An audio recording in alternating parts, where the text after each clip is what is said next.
Hola, mi nombre es Claudia Cortalesi. Voy a leer en el Siga el Conejo Blanco. Voy a leer un cuento que tiene una historia.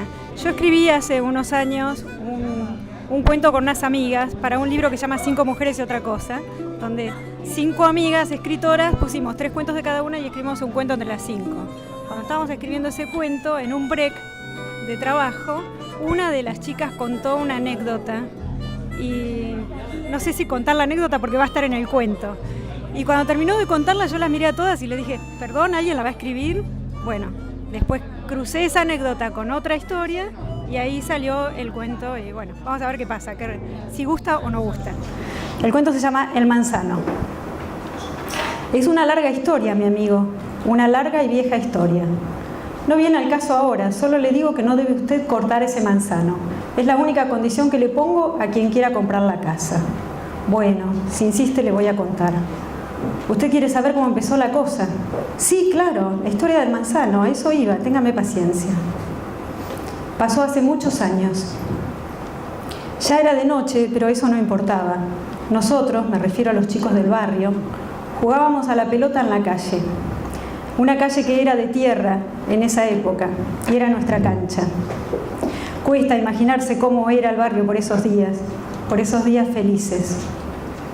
Siempre jugábamos ahí, sobre todo en verano, que no había escuela y nadie madrugaba. En verano armábamos los partidos a la tardecita, cuando caía el sol. A eso de las 6 de la tarde se iban arrimando de a poco los jugadores. Había de todas las edades, mire, hasta unos muchachones grandotes, altos, musculosos. Me acuerdo que mi tía Rita, que andaría pisando los 20, los miraba por la ventana. Una vez que nos juntábamos 4 o 5, arrancaba el partido. Los que venían después se acoplaban a algún equipo, al que tenía menos jugadores, ¿vio? Lo importante era jugar, pasar un buen rato, como le dicen. Yo era de los más chicos, pero no el menor. Mi hermano el José y el petizo cabezón de la otra cuadra estaban haciendo las primeras armas en la cancha. Cuidá al José, me decía papá cada vez que se iba para la obra. Ah, no le dije que mi papá trabajaba de albañil. Bueno, sí, trabajaba en una obra.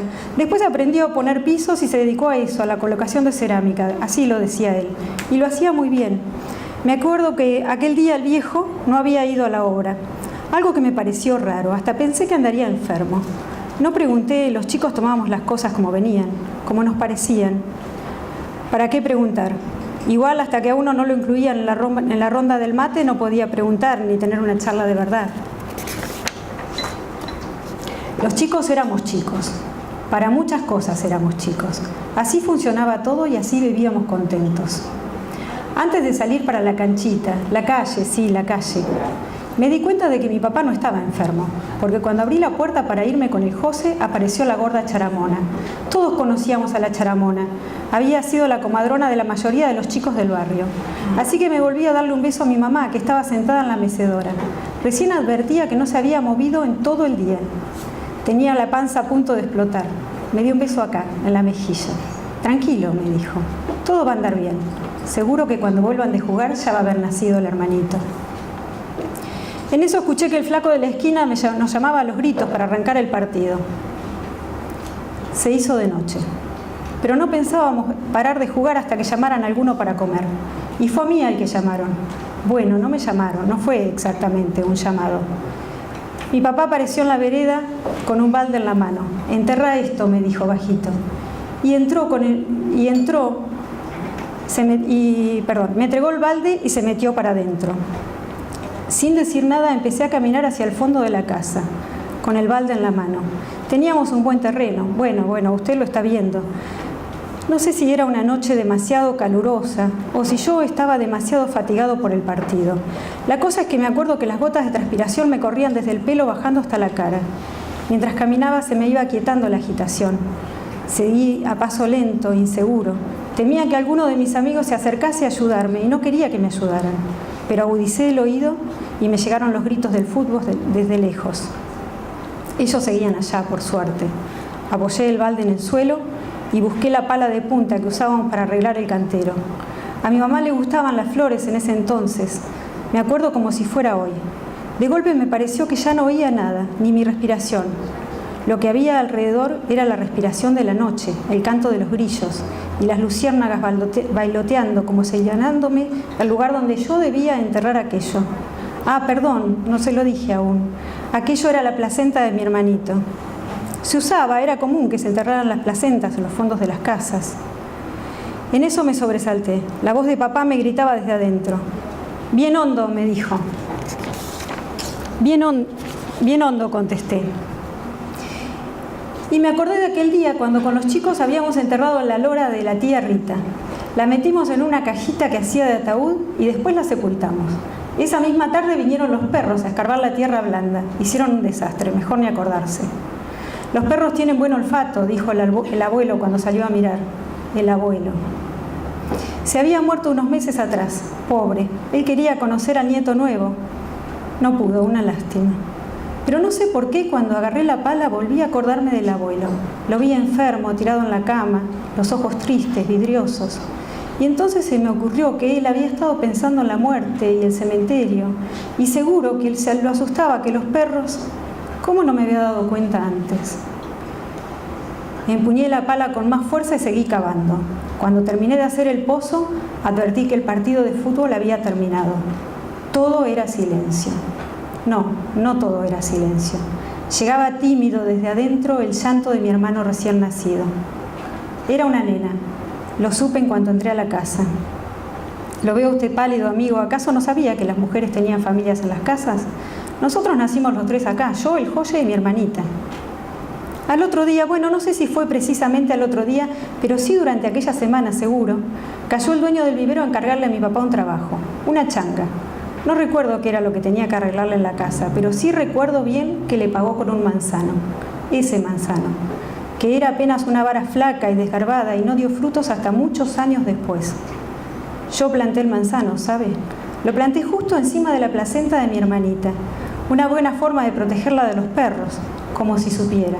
¿Cómo iba a saberlo? Mi hermanita crecía, ya hacía algunas gracias.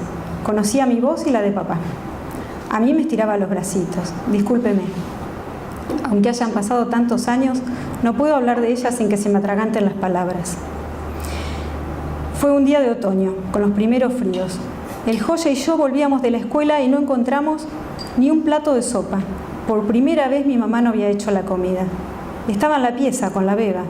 A mi hermanita le había subido tanto la fiebre que ni el doctor supo cómo bajársela. Mamá, desesperada, no paraba de decir que la beba no quería saber nada con la teta. Y la chiquita no paraba de llorar. Lloraba y vomitaba. En un par de días se murió. La pusieron en un ataúd chiquito, blanco. Después se la llevaron al cementerio y todo cambió en casa. No hubo más risas ni nada.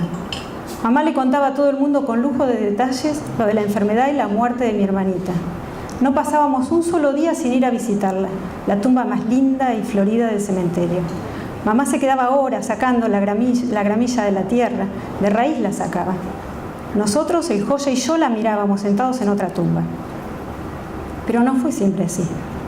Un día mamá pareció olvidarse del cementerio. Nosotros volvimos alguna que otra vez con la tía.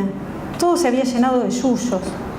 Y de las flores quedaban los cadáveres caídos, pegados a los floreros como queriendo soltarse del metal para enterrarse en esa maraña de pasto amarillento.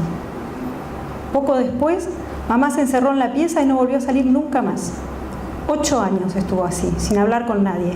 Me acuerdo que yo no me atrevía a mirarla, sus ojos me daban miedo. Fue entonces cuando floreció el manzano y dio frutos rojos y brillantes.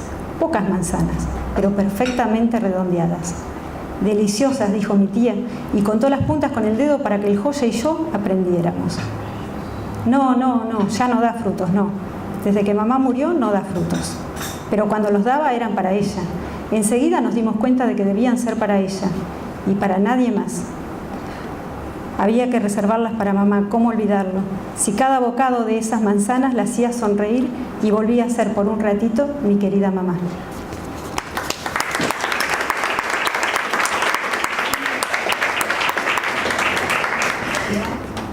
Este se llama Inseparables. Nosotras hacemos todo juntas. Nos sentamos en el mismo banco en la escuela, nos acompañamos al baño y dormimos en la misma cama. Ella ocupa la parte izquierda y es tan prolija que jamás arruga la sábana.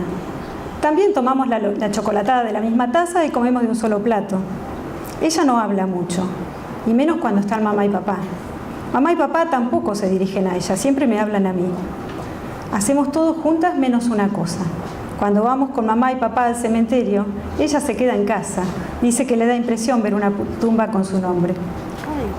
No sé por qué me quedaron juntos los de los cementerios.